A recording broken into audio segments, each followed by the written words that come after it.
ازازه الماء في السعوديه بثلاثه 3 ريال.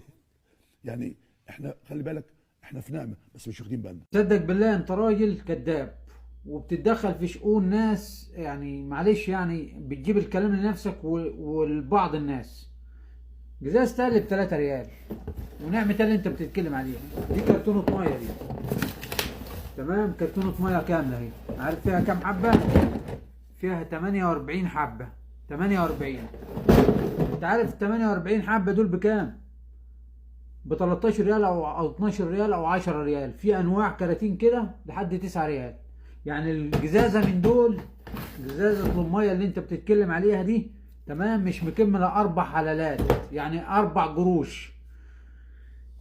معلش يعني نعمه اللي انت بتتكلم عليها.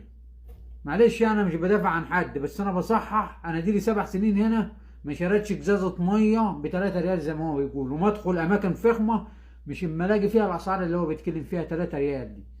تمام. المساجد هنا لما تدخل مسجد بيوزع الميه مجانا.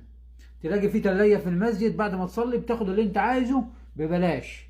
في الشارع لما تكون ماشي ممكن تلاقي واحد كده راح وزع عليك ميه مجانا.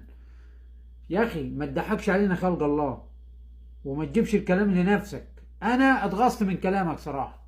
شفت المقطع بتاعك اتغصت منه، فقلت اعمل عليك فيديو عشان الكذب والافتراء وحش. شوف كرتونه كامله اهي، والله كرتونه كامله ومليانه. انا مش جايب لك كرتونه فاضيه، ده مليانه. اتق الله.